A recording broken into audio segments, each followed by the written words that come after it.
Bonjour Jean-Eudes Duménil, merci Bonjour. d'être dans ce studio. Vous représentez les petites et moyennes entreprises. Vous êtes le secrétaire général de la CPME, la Confédération des petites et moyennes entreprises. Et vous venez réagir ce matin à cette décision du gouvernement. Alors, on redit le contexte. Le gouvernement dit qu'il faut trouver 10, 20 milliards dès cette année en urgence et plus encore l'an prochain. Et parmi ces milliards à trouver, ils font des économies de ci, de là et notamment la prime offerte aux entreprises qui embauchent un apprenti.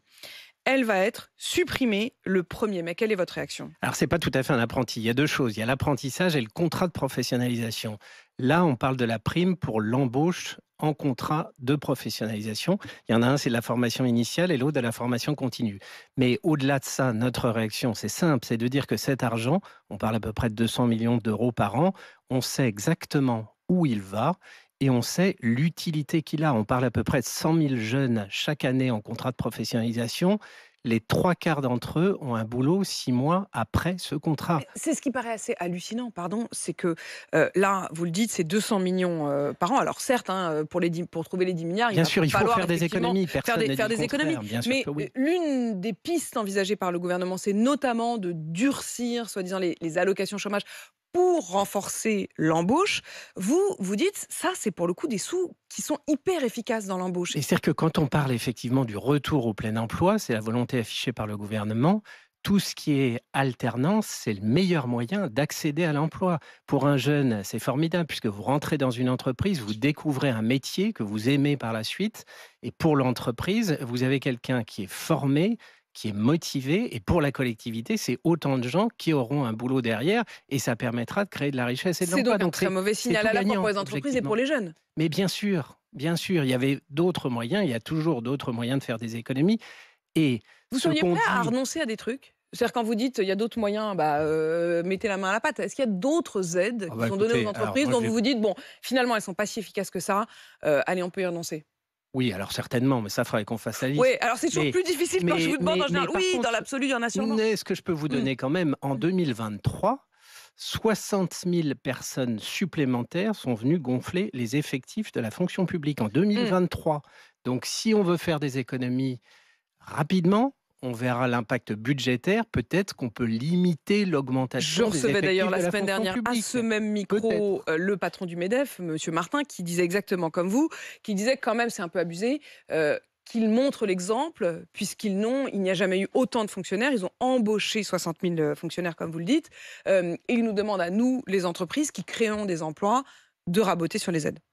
Oui, mais encore une fois, là, cette dépense, on sait exactement où va l'argent. Elle est directement fléchée. Donc, c'est franchement, Jean-Yves on ne Demédy, comprend pas ça. Victor Joannin. il y avait quand même des critiques sur ces dispositifs, d'éventuels effets d'aubaine, parce que c'est des primes qui concernent des publics qui n'en ont pas forcément besoin. Plutôt que ce coup de rabot brutal, est-ce qu'il n'aurait pas été plus sage de resserrer le dispositif à destination des publics qui ont plus de mal à trouver un emploi? Alors, ce qu'on J'aurais fait, c'est que deviné. c'est utile. Peut-être qu'effectivement, on aurait pu regarder autrement, plutôt simplement qu'un coup de rabot. Mais quand on a une dépense, qu'on est capable de juger, de regarder le résultat, franchement, avant de la supprimer, on fait au moins une étude d'impact pour regarder les conséquences. Là, quasiment du jour au lendemain, Oui, on nous dit ça va être supprimé à dans partir du quelques 1er mai, jours. oui. C'est là où c'est complètement aberrant, si Mm. vous voulez. Et par contre, ce qu'on sait aussi, c'est que du côté des entreprises, ça ne veut pas dire qu'il n'y aura plus d'embauche en contrat de professionnalisation. Une boîte, elle ne recrutait pas pour la prime.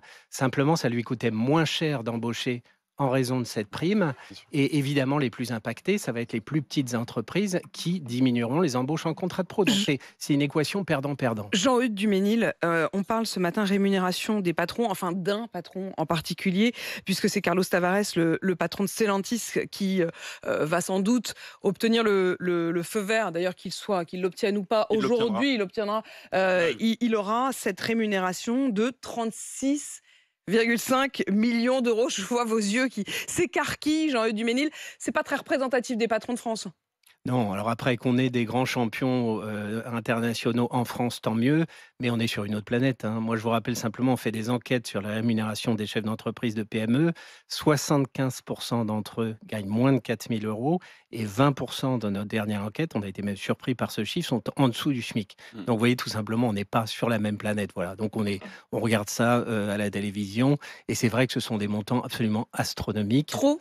Maintenant, Trop c'est une entreprise privée, ce Mmh. sont les actionnaires qui décident, la responsabilité, elle leur appartient.